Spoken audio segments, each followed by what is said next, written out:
welcome to another episode of Shoot the Ish. Yeah, I know I took a little hiatus, probably 1 week. I said I was going to try to do this every week, but after that last one, I was kind of hurt. So, right now, I came back, and today, I'm going to do a taste test on my number one drink, or my number one type of drink, which will be whiskey today.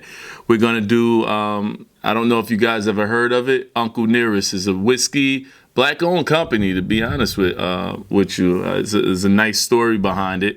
And we have right here I think this is, let me see, this is Distiller Select Woodford Reserve Kentucky Straight Bourbon, actually whiskey. And again, the the actual name is Uncle Nearest 1884 small batch whiskey, 93 proof basically. So, you already know, if you've been tuning into the show, you know what I do. Straight, hit it with a ginger ale or hit it with a cola and just tell you how I rock with. But I did, while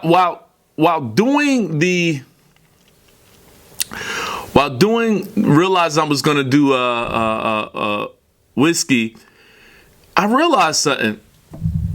When you look at the history of whiskey, I don't know if most of you guys know that whiskey was actually almost like what you would say a slave drink. It was, if you go anywhere down south, whiskey was always called corn liquor. Basically, slaves would actually just take it from corn, distill it, and they would make a moonshine. So moonshine is the mother of all whiskey. Basically, and just to let you guys know, I'm actually going to attempt to make my own moonshine. It's probably going to kill my heart, but look, why not? If you got the tools to do it, why not? I just want to try it. See if I could actually make my own drink. So that's going to be something. But, while I was reading it, I was like, wow, damn. Like, a lot of things derive based on slavery, the food or the foods. Like, we have Thanksgiving today, and a lot of things that we eat sometimes sometimes it derives from, I guess you could say, slave food. Look, we like a lot of us have heritage that we eat collard greens, we eat pig feet. You had people that ate hog maws, chitlins, and things of that sort, pig feet, chicken feet. These were all, a lot of these things that you eat is based upon what happened through slavery. But the saddest part, we don't make the money off of it. But that's another topic in itself. But I do want to just let you guys actually, let's get right down to the taste test. And you always know, they're not even cracked. So I saved these for you guys. So, I guess I'm going to start with, you know what? I never had this before, the Woodford Reserve. People told me this was actually a good whiskey, so why not crack it open right now, right? I don't know if people do the teeth or they say that's nice, whatever, but hey, let's try it. We about to rock with it. You already know the rule. Double shot in the glass. And let's just see how we rock with this. I don't work tomorrow, so I'm good. I'm not going to be hurting, but let's rock with it.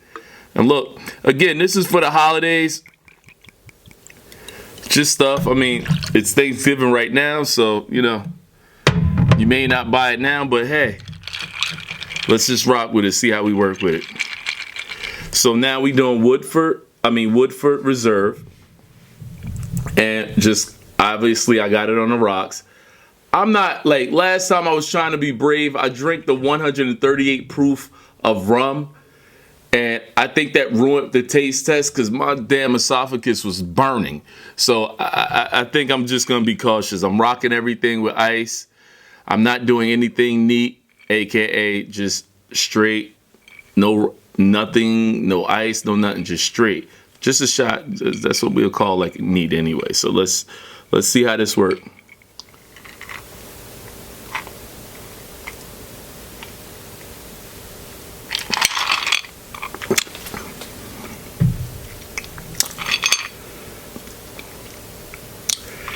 Okay.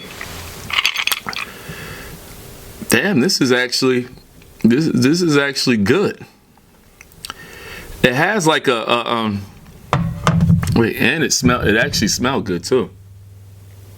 All right, so it has that typical whiskey smell, and I realize with most whiskeys you're gonna really smell like a smoked cherry, vanilla, caramel taste. So I actually like it. The smell is good, went down smooth, didn't burn, but you know, I got it with ice. But it still was actually a great taste. So I will say, as of right now, I'm not gonna even do a versus. And the reason why I'm not gonna do a versus, I'm gonna be biased. Because I drink this all the time. I love Uncle Nearest. So I just want to introduce, because I tell a lot of my friends, I'm like, look, if you want to get a look, at the end of the day, I say black owned, because it's you got to really find a lot of them. But you know, there's black owned distilleries. We have distilleries in Jersey, but they're not black owned. But it was something that I was searching for to find out. I was like, look, we drink liquor, but this is actually black owned. It's not like the what is it, like Douce, where most people think Jay-Z owns Douce. No, not really. And Diddy doesn't actually own Ciroc. When he first got it, he had a small share. Then it sold enough, and then they gave him a little bit more share. So I think he owns like probably like 40% or 45% of Ciroc. But they didn't give him that, and I think his contract is about to be up, so he still doesn't really own that. So they're not black owned. So, but this right here, Uncle Nearest, actually is. But with Woodford Reserve, I'm gonna say I actually like that taste, and I can say right now, just off of that one swig, off of that one drink, I could rock with this, and I would recommend a lot of you guys who are into whiskey definitely try it. Look, me, I'm not going to sit up here and say I'm the entrepreneur, the connoisseur of whiskey, but I know some good shit when I know some good shit. So I will definitely recommend this as well, but this is definitely good. I just, off of that one, it's like I drink whiskey often in different types, but I can tell you right now, I definitely like that. I definitely like that. So let me just finish this up. Don't act like I ain't no punk. I actually finished. I want to get the rest of it out.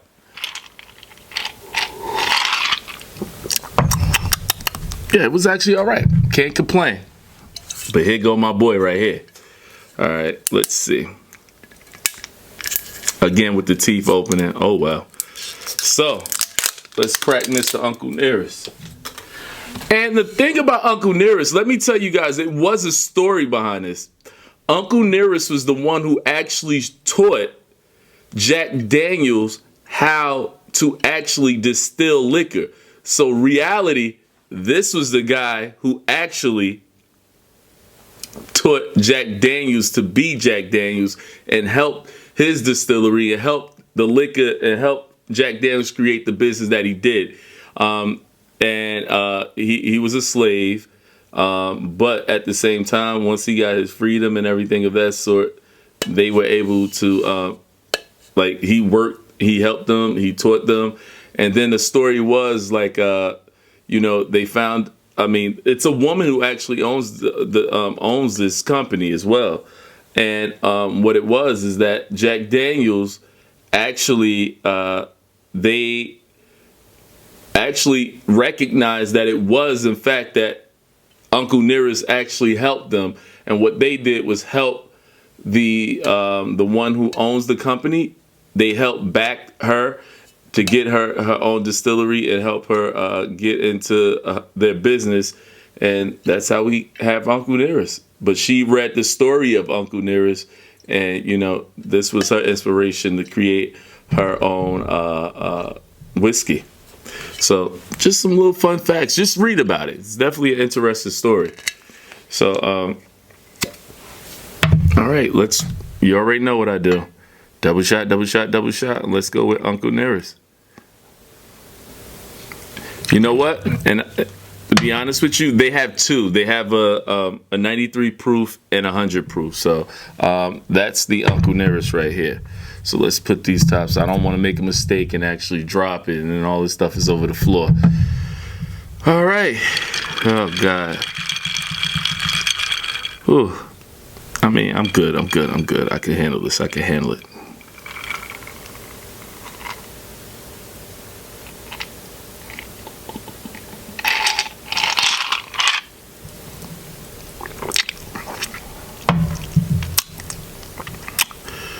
Like I said, I'll be biased, but I would say that the Uncle Nearest has an aftertaste compared. Now, this was the first time, again, like I said, this is the first time I drank the Woodford Reserve. And I'll be honest, this went down smooth as hell. It went down smooth as hell. No aftertaste, like nothing that.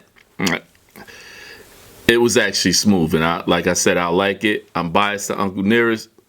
You probably know why, but I'm biased to it. But still a great liquor, still a great taste. But the only difference was if I had to do a comparison, I was just say it had a different aftertaste for me. But you know, a lot of times people say with liquor or with certain, like if you're gonna drink a vodka, I want to feel like I'm drinking vodka. If you drink a rum, I want to feel like I'm drinking rum and not Kool-Aid.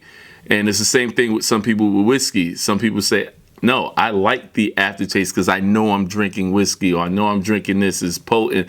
But, you know, this is just for not the, I would say I'm not the person that's going to be like the connoisseur of liquor or the the person who just like, come to me. All I can tell you is that I'll drink it, tell you what it is that I like about it, and see how and tell you I'll recommend it to you. So that's basically what I would do. But you know what? I want to say free Jeffrey Dahmer and free the Son of Sam. You asked me, why would I say such a silly thing? And this leads me into the conversation I wanted to talk about. Now, I know we're doing this, but it's so much content out there, right? And it's just sometimes before I do a show, I start thinking about different things. And I say, would I sound stupid saying free Jeffrey Dahmer?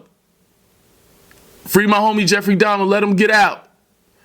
Free the Son of Sam, let him get out. And you'll look at me like I'm crazy, right? And that brings me to a subject, because I said right now we're talking about free Larry Hoover. They be saying free Big Meech. And, you know, I'm sorry. I'm black. I could critique black people. I could do that. And I always wanted to ask that question. I was like, why do we say free people who murk people? Why do we say that? Why do we actually say free people who we know put in some work, put in some damage on the street? It was straight up murking people. Why do we say free those people? Because Jeffrey Dahmer, how many people did he really kill? Because I could say the people he killed and the way he killed. So is it based on the way they kill people that you say they get locked up, or you don't say? But why is it so? Because I could tell you, people was talking about free Alpo. He murked a lot of people. So why free him? I just look at it like we live in a society now where we say things are unfair, justice system is unfair, and I get it, right? And I definitely get it. But let's start making sense. Look, you got to start from somewhere. You got to make sense on shit you're talking about half the time. Because I'm like, look, why is that so far-fetched? Son of Sam walked around shooting, popping people. Made New York go crazy. Didn't know who it was. The Night Stalker went around killing people. Why does one, it'll be ridiculous if you say free the Night Stalker? Free Alpo, like it's the same thing. They're murderers. Why are you talking about freedom? I just never understood it. I just think this is things that I think about when you watch, like, you know, I didn't really want to talk about it. It was so much subject matter that happened this week. So much.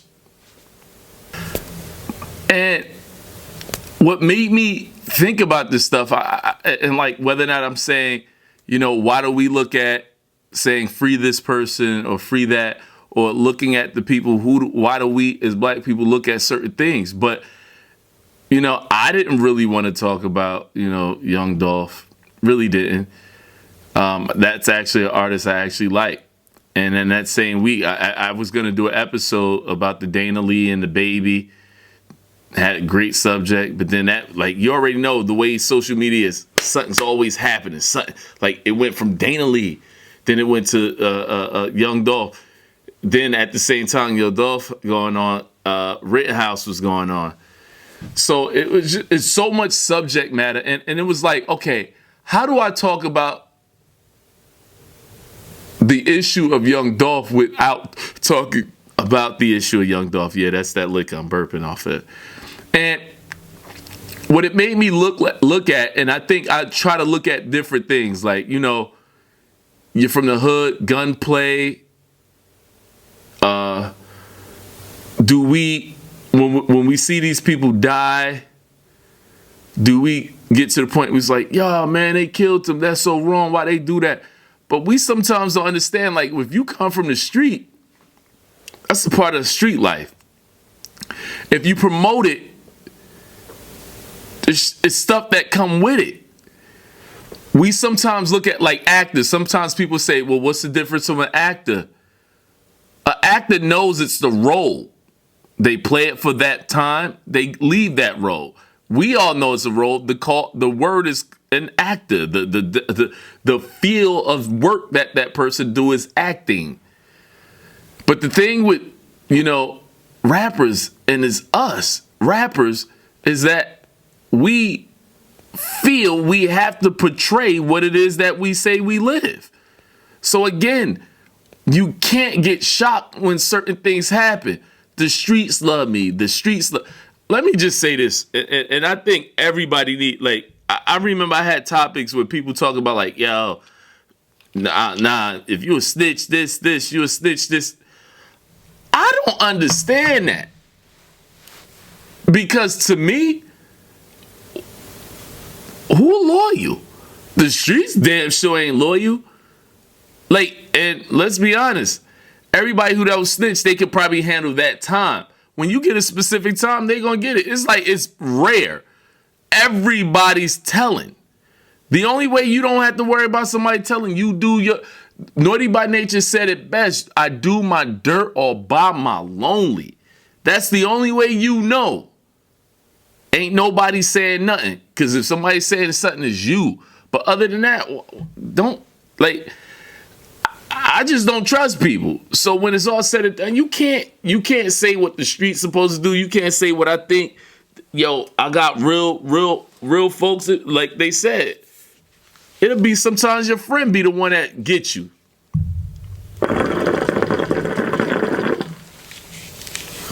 But to me, I'm like, can we really say that the streets love you? Can you really say that? You can't say the streets love you if you doing good. It's like it's true indeed. And I feel like, that goes back into the same subject as of kids and just today's society, today's youth. Like, life means nothing. I have a tendency to talk to friends and I'm like, look, do you recognize what the average income is in America? You can't be going around people living good and they living bad. They willing to take that chance to get you. Sometimes I stay in the house. I'm like, not saying that I stay in the house because I feel like people gonna get me or something like that, but I'm not trying to take chances. I'm not trying to be certain places where I'm like, or floss or live great or like, nah, I've been there, done that. So it's like, yeah, I want to go down here. Nah, I'm good. And if I go down there, learn not to be that person who feels like you got to floss on everything. Because sometimes you just look like a Vic to somebody. Vic, a victim, short term. But you know, sometimes it's just so much stuff that's going on in the world. And it's like, you say to yourself, like, why? But then you sometimes gotta, like, it's not even a question when you say why. It's just really like, think about it. Like, was it bound to happen? Death, what is death to people? Sometimes, what is death if you make it, like, I was telling somebody one time, I said, you know, some people make $20,000 a year. It was like, how can you live off of that? Yeah, I don't know. But you know what? The funny thing is, I lived off of it as a little kid.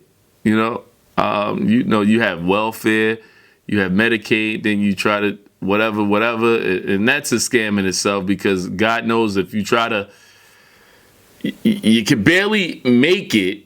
So you use welfare, you use food stamps and all this other stuff, Medicaid. But then if you work, you go to jail if you do it.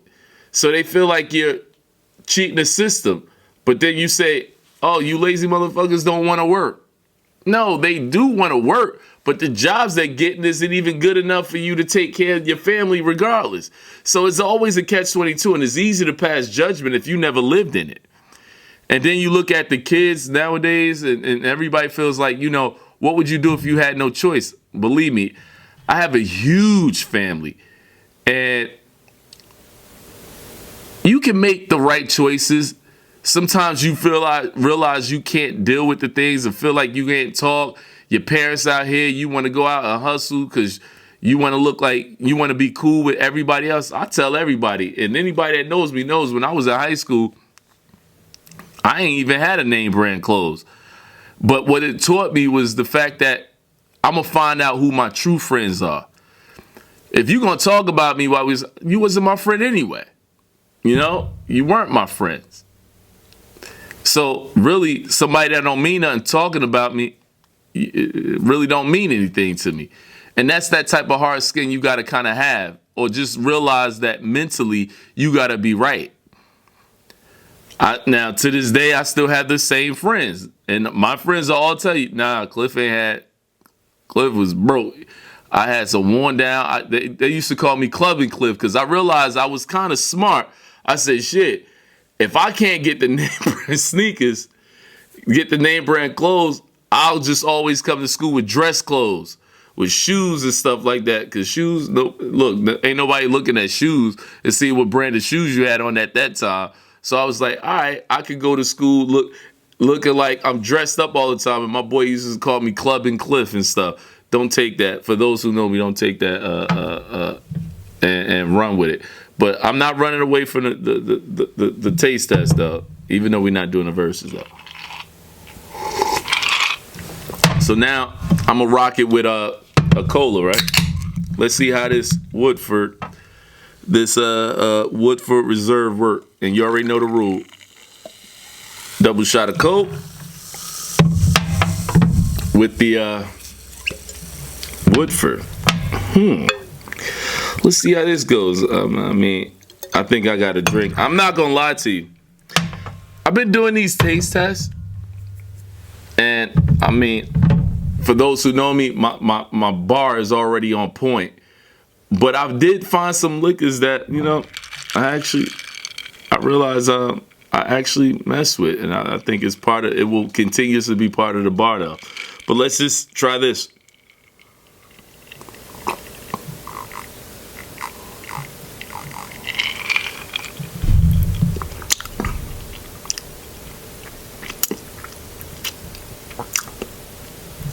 It's all right, to be honest with you.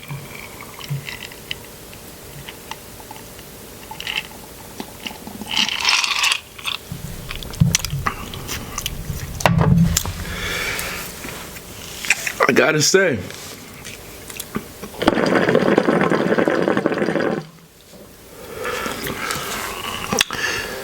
this is definitely gonna be a part of the repertoire.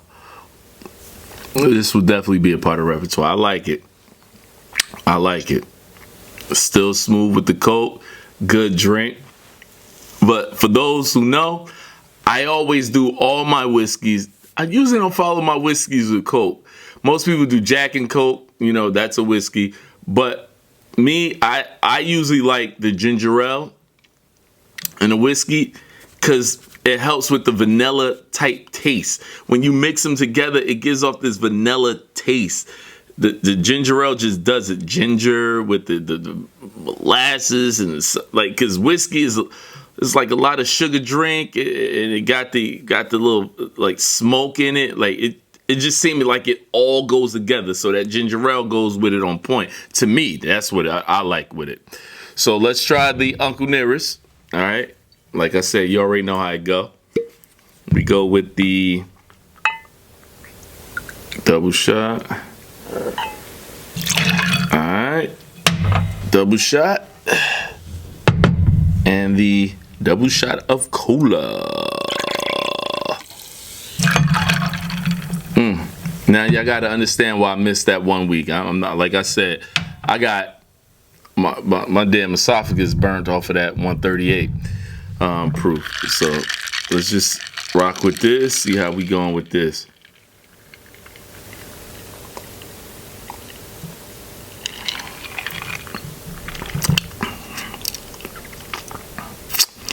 Look, I don't know what it is.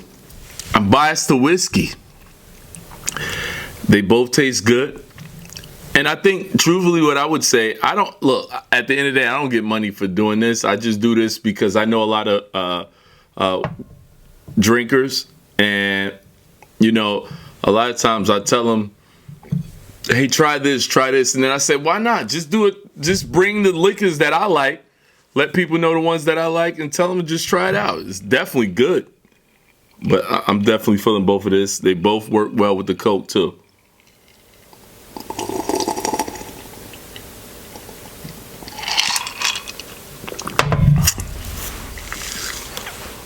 Okay, that works. So right now they both work with the Coke. And interestingly enough, they're smooth just by itself. So truthfully, now I try them both neat, but I'm not trying to get that twisted. I'm not trying to do neat on the rocks, Coke, and ginger ale. No, because I'll be destroyed by the end of the night.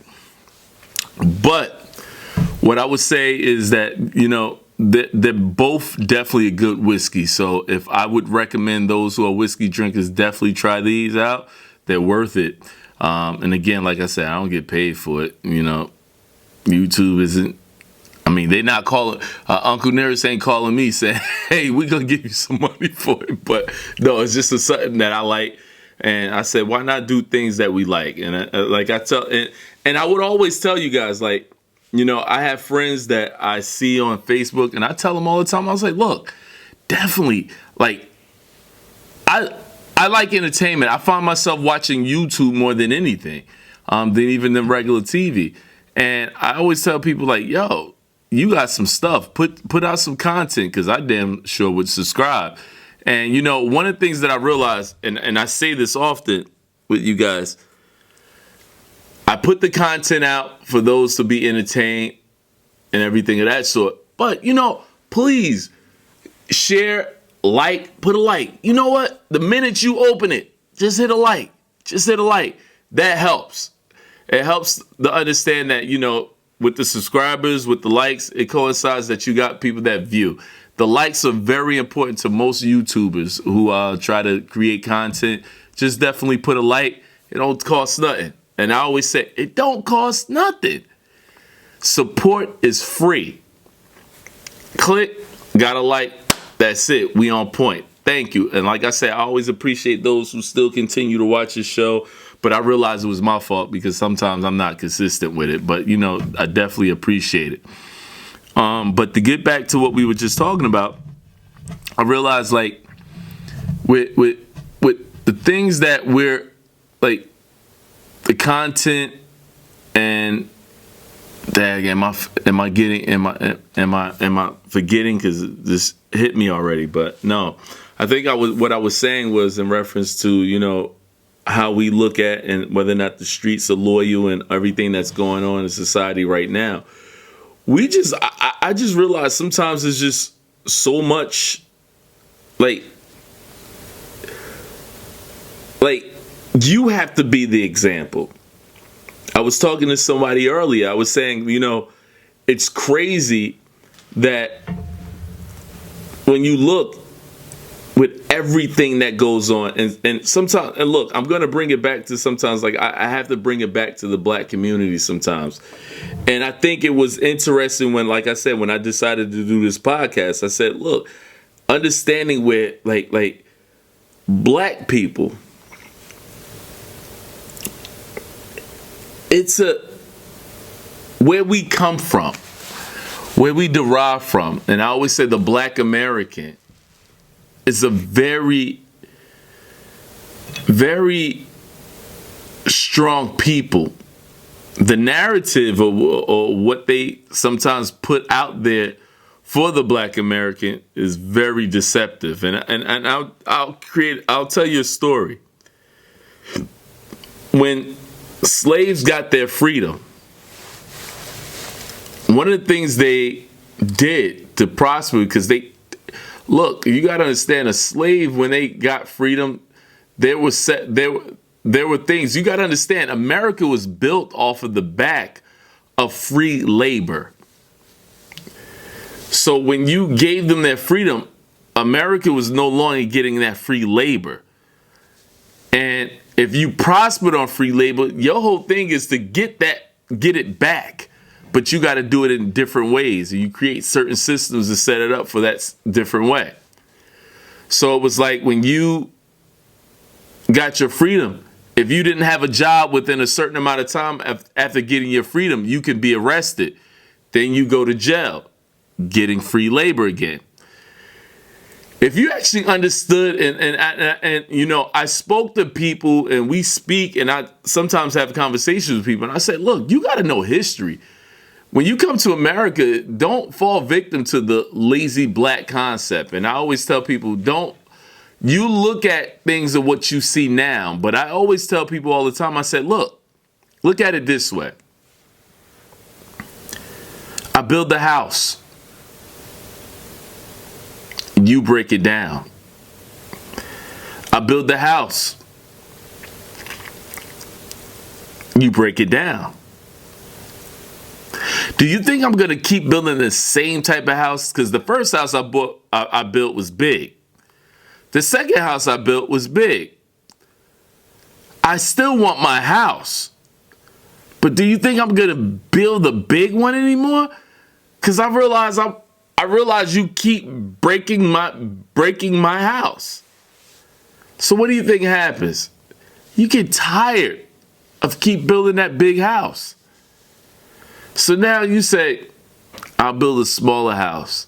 They break that down. You know what? I'm not building this shit. I'm tired.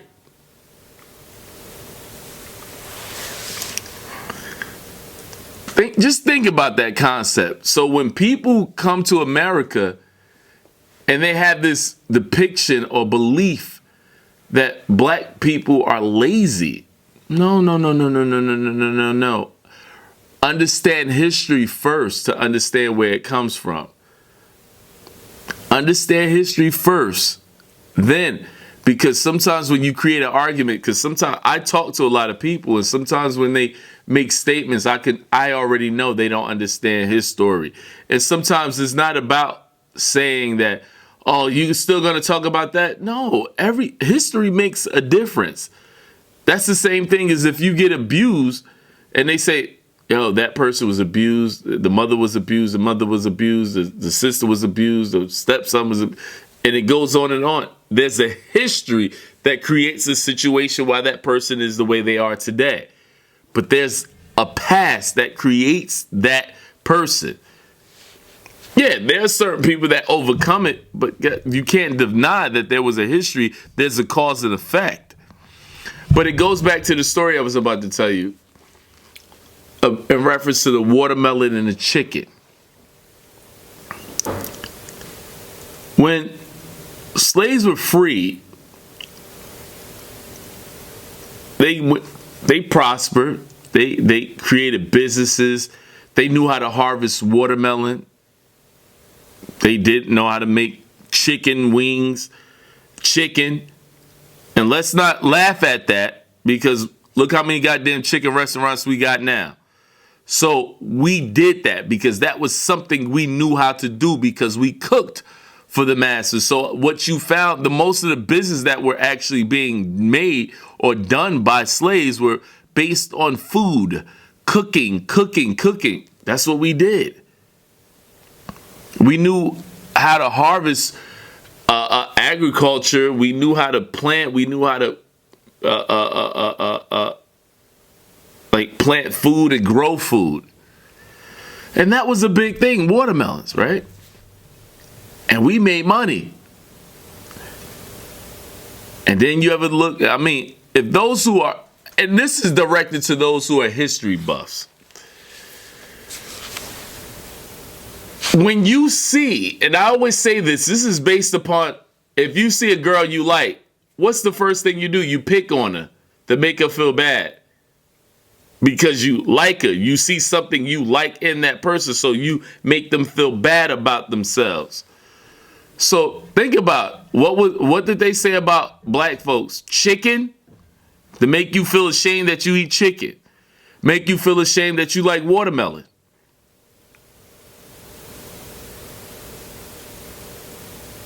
So while blacks were prospering, making money off of watermelons, harvesting watermelons, making money off of making food, chicken, they were made to feel embarrassed of, oh, you selling chicken, you selling watermelon. It's in the history. It's in the history books. It's in the media. Look it up. And that's what I always say. Always look up the information. The information is there. And so those businesses that blacks had, no, I'm not going to eat watermelon. I'm not going to eat chicken. Oh, they made me feel like I feel bad to do that, because they made me feel, the character that they created to make you feel like the Sambo person, they made you feel like by looking at, oh, you selling watermelon? No, I don't want to eat that. They said I look stupid. They make me feel like a buffoon. They make me feel like a monkey because I'm eating watermelon. They make me, oh, chicken. And that's another thing that it goes back, and this is something that I bring up in reference to Thanksgiving. That I know a lot of people say, man, I don't eat that slave-ass food. I don't eat that slave food. Think about that. Are we not doing that right now? It's people that don't eat chitlins. I mean, probably because some people don't eat pork. It's a lot of people that don't eat collard greens, because they say, a lot of black people, we say, we don't want to eat that slave food. We don't have to no more. That's why I don't eat it. Watermelon, chicken. We have to learn to stop being ashamed of how we overcame things. It's just like the nigga concept. We took a nigga word and we made it something else. I was having a conversation with a group of people, and, you know, they were saying, like, well, why is it that you guys get mad if we say nigga? And I said, well, not even to answer that question, I said, women to women can call each other bitches. Yeah, bitch. Yeah, bitch. Bitch. But I say, you as a man, call her a bitch. You can't. You won't feel right saying, call her a bitch, right? And I said, after I made that statement, I said, you get it? We can do whatever we want. That didn't mean that you can do it. And the only thing I've always had a problem with, I was like, yo, you want to say nigga? So when it's time to be a nigga, be a nigga. Don't be like, oh, no, I'm no nigga, no, I'm no nigga. Well, don't fucking use it. Because I can't hide the fact that I'm a black man. Not saying that a black man defines me as a nigga. I'm just saying that we take things and we make something out of nothing. So we took a negative. We've always been doing that. We've always taken negatives and made a positive. We took the worst part of the pig and made something. We took liquor, whiskey, and made something. We don't get the benefits of it. We don't get we're not making billions of dollars off of something that we created out of nothing. But everybody recognizes our worth. And that's the thing that you have to understand. And that's why, in a way, I actually do podcasts. Look, whether or not I have subscriptions, whether or not people give likes, my job, like I've told you guys before, if I die tomorrow, my kids, my grandkids, my great-great-grandkids can always look back and see their granddad, their great-granddad, and see who he was as a person. See when I talk, see when I entertain you guys, see my personality. Because one thing I definitely do is that I show you guys who the hell I am. I'm funny, I'm smart, I'm militant at points, at certain times, but this is who I am. I give my all when I do my podcast.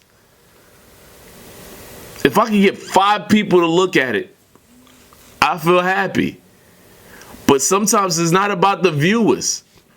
It's about I'm leaving something that my family could say, hey, I'm thinking about Cliff. Cliff passed away. I want to be able to see Cliff. Here I am. And these are the things that you always got to realize that, each one teaches one, or each one teach one. And these are the things that you just leave. You leave your legacy on someone. I've lost people in my life, and sometimes I wish technology was like this, that I could actually just be like, I could sit back, go home, and just be able to look at them and just say to myself, like, I miss that person. Because life is short. You don't know if you're here today or going by tomorrow. And when it's all said and done, it's not always about likes. It's not always about like, yo, am I popular? Am I getting love? No, it's about what you leave behind. That's what it's about, what you leave behind. And at the same time, you are missed by so many other people.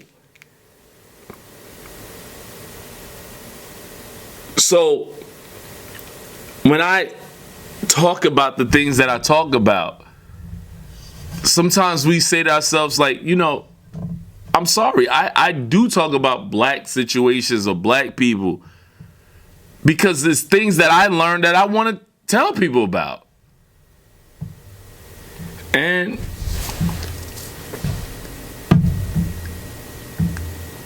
I just know that, like, sometimes you look at observations, you just observe a lot of things, and you just look at, look, I would say my podcast is really about just anything.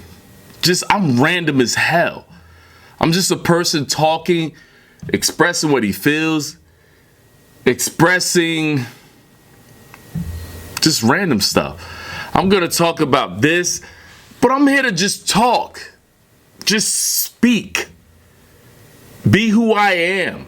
express myself, because it's not just only about the audience. It's about what I leave. And these are the things that a lot of us, and I will always tell people all the time, whatever it is that you want to do, take steps, but do it. I don't even know why that's, sorry guys. It was nothing. Ain't nobody showing me love today. All right, so don't mean to skip. Now we going to the ginger ale.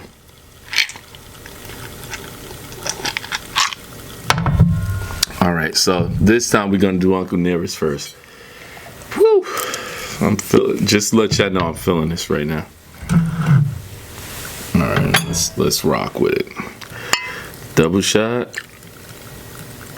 Go. All right, and we doing ginger ale shot. Damn, you see, I tipsy. I was about to hold this and pour it. All right.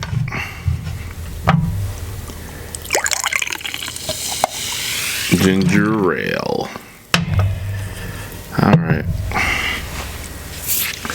Gotta take a smoke while I'm drinking.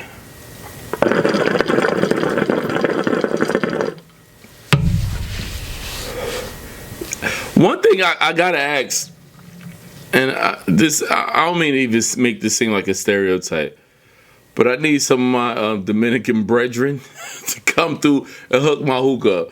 Because I swear to God, the only time I have ever had a banging ass hookah is when I knew one of my Dominican friends came through and we was smoking hookah. I was like, yo, damn, yo, you know how to make all the smoke come out that shit. I can't do it. I don't know why I can't do it.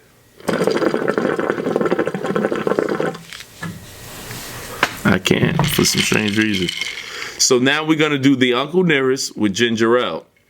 Now this right here is my drink. I do ginger ale and whiskey with everything.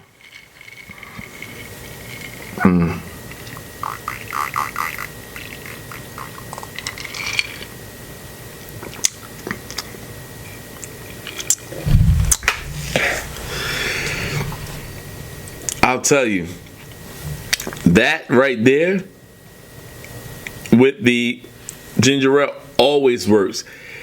I think that ginger ale, like I said, it brings out like a caramel taste with the whiskey taste. It's a smooth drink just to sit back, relax.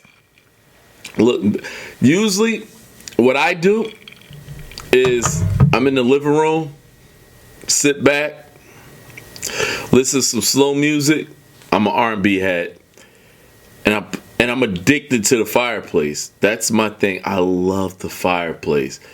Put the fireplace on up, light it up, get everything ready, have it dark in the room, dim lights, because I already got the LED lights that come up, and just put it on, just sit back, take me a nice little drink. I normally, now I'm for the podcast, because I'm going back and forth with two different whiskeys, I'm doing double shots, but normally I'll pour me a nice glass a whiskey with some little dab of ginger ale, sit back, sit, and just sit back, listen, mellow out, and relax. And sometimes that's what I do just to unwind, you know. And those who know me know that's my thing, right? So let me finish this up. But just to let y'all know, the Uncle Nearest with the ginger ale is my thing. And just to give you a story, I got into ginger ale. I mean, I got into whiskey, I would say back in 2012. I got into whiskey in 2012. I was talking to a chick that lived out in Red Bank. So I went out in Red Bank and I was just chilling. And I used to go to this bar. I mean, well, she would take me to this bar. And while I was at that bar, it was a couple of white guys was like, yo, take these shots. I was like, all right, no problem. And I was feeling it. I mean, I got nice, but the drink was actually all right. I think they did it with, I don't know, what I found out, it was she said it was Jameson shots with lemon and some other stuff. I was like, yo, whatever that was, that shit good. And ever since she told me what it was, because at that time I was a tequila drinker, heavy. That's all I drank. I went from Patron, and then I actually went to 1800. Oh yes, I will do a podcast on tequila. Now, I don't know what it's going to do to me. One podcast I will never do is a podcast on gin. Gin is the only drink that had me sleeping on the grass. Had me messing with people, and I was like, I messed with somebody. I was like, when I had the gin, I was sleeping on the grass, and I had sex with somebody, and I was like, did we have sex? I don't remember. But yeah, gin do that to me. I hear people say tequila do that to them, but nah, gin is the one that do that to me. I'm scared of gin. If I smell gin, I feel like I don't mess with it. But let me stop talking. Let me finish this.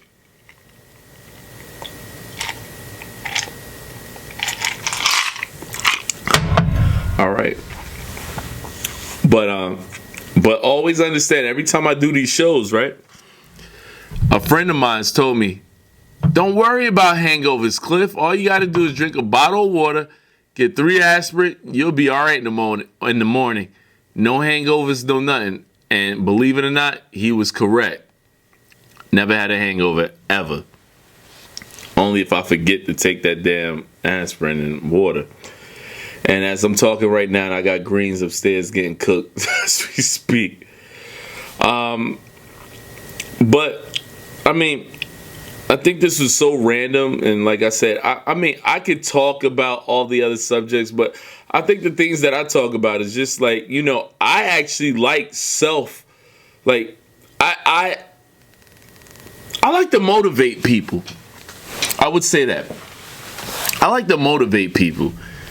Because I know what it took for me to actually start even doing a podcast. I waited on other people. And it stopped me from doing the things I wanted to do because I waited on other people. Never had anybody to motivate me to say, hey, Cliff, I like your idea. You should do it.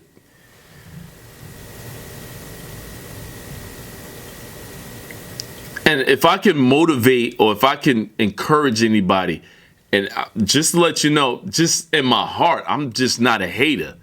I'm not a hater at all. It's people that I know now that I know if they actually started to create their own content, they will make it. They will be my entertainment. And I tell them all the time, I say, yo, you should definitely do some stuff. Create your content. Go on YouTube. Do your thing. Because when it's all said and done, that's where the world is going. It's more or less creative content, bloggers. That's where entertainment is going. It's not even TV. Like I told you, I barely even watch TV. Because TV is so fake. I'd rather see the people. I'd rather see people, live people creating their content, showing their personalities and things of that sort. I like that. And all I can tell you guys is support. I've learned one thing. When you put up content, I never understood why is that so hard. You watched it. I don't give a damn if you want to watch only 1 minute. Hit the like. Support, again, is free. Don't be crabs in a barrel. Please don't do that. Because like I always tell people, it's money out there. Watch, subscribe, like. That's all people do. When they create this content, they're doing it for people to watch and be entertained. They ain't ask you to pay for no money. There's people who are really popular and they say, do super chat and people pay and stuff like that. Hopefully one day I'll get to that point. But it's just one of those things that I say, support is free. Like I said, those who want to get into it, get into it. And I'm going to be honest with you guys right now. I'm feeling this. I am literally feeling this right now. But thank God I don't work. I mean, no, I work, but I don't work tomorrow.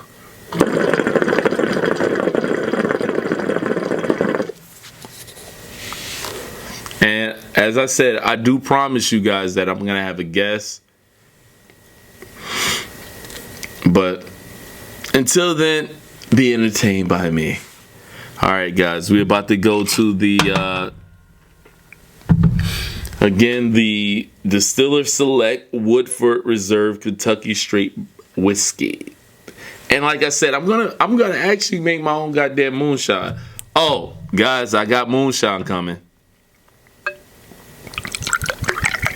All right, so you already know, double shot. Yes, like I said, I'm gonna say again, I have moonshine coming, the real moonshine.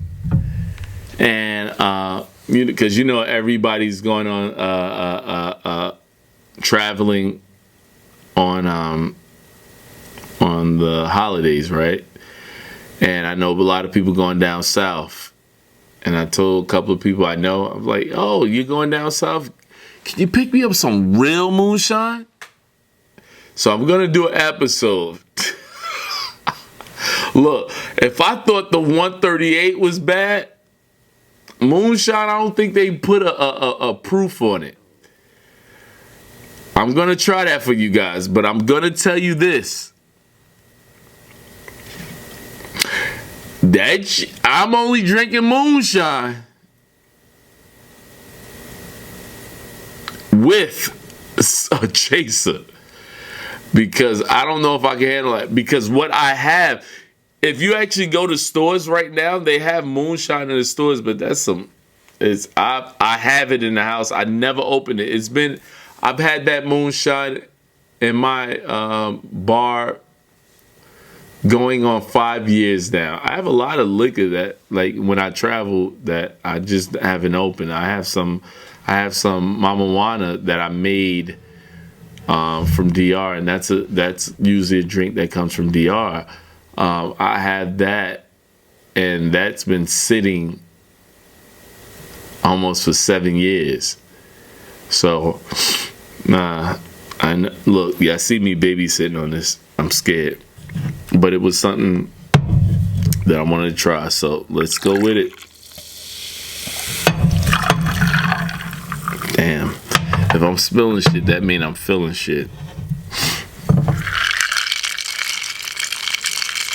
All right. I'm feeling this. I'm not gonna lie to you. I'm actually feeling this right now. And one of my friends told me, they say they saw my eyes messed up from the last one, but look, it is what it is.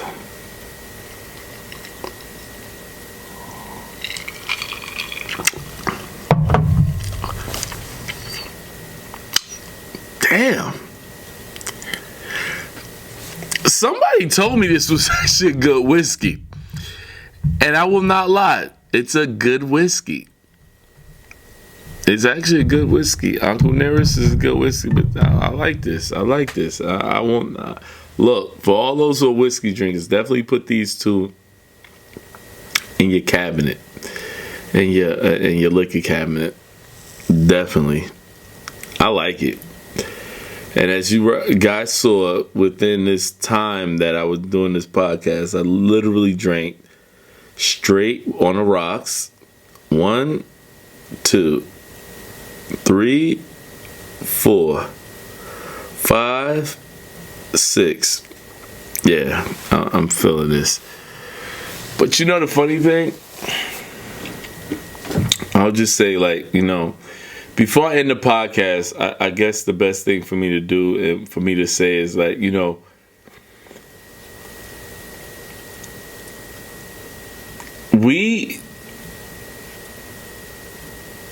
for those who watch the podcast, I definitely try to entertain and things of that sort, right? I definitely try to entertain. gonna have the crazy shows. I'm gonna have the real shows. I'm gonna have just talking about liquor shows and only.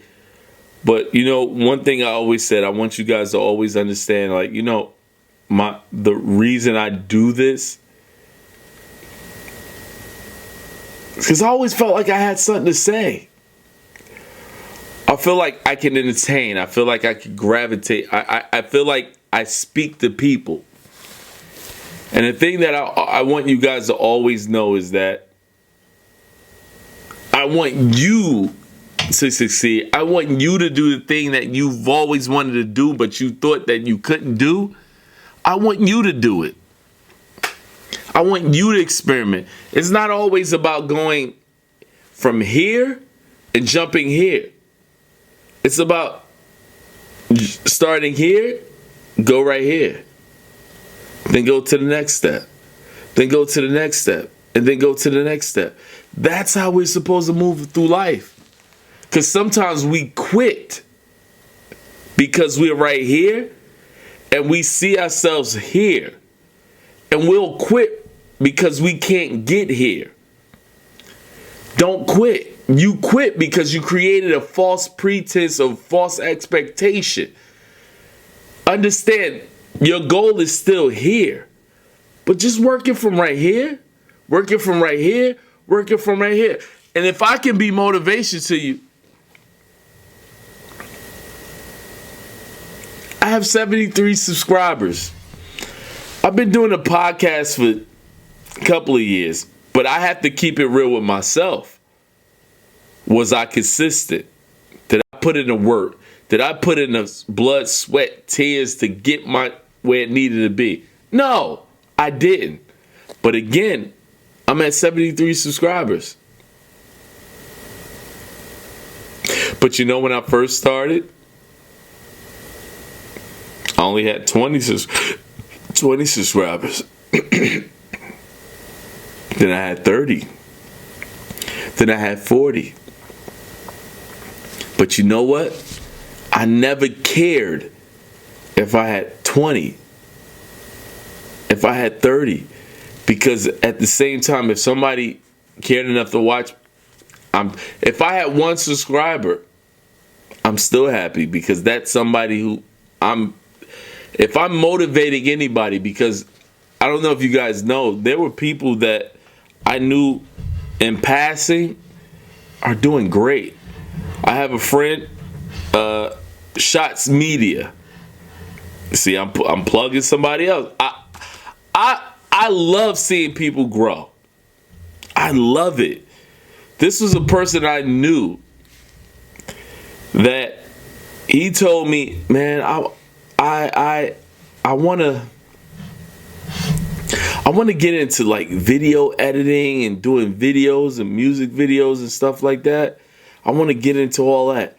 But you know, me working and all this other stuff, and I was like, look, man. And he was in a relationship at the time, and I was telling him, I was like, look, man, you got to do what will motivate you.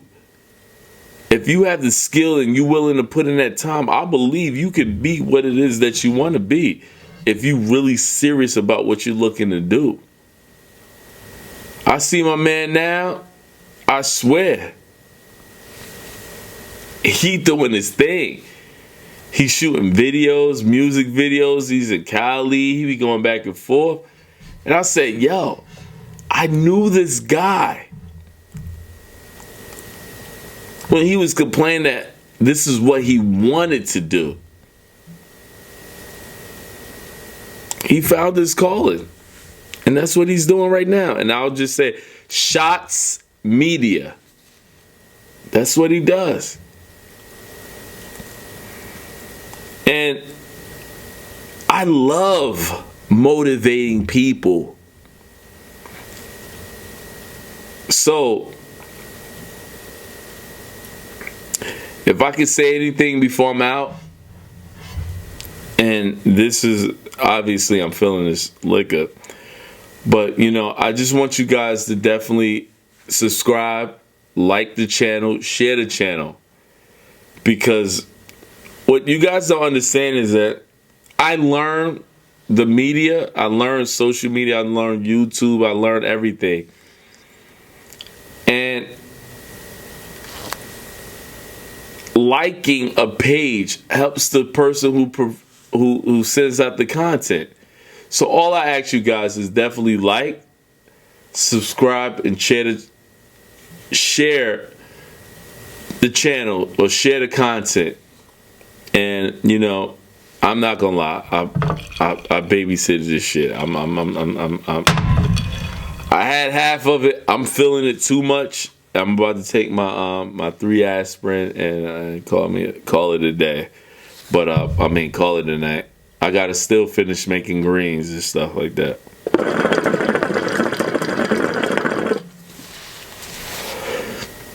But again, thank you for tuning into another episode of Shoot the Ish.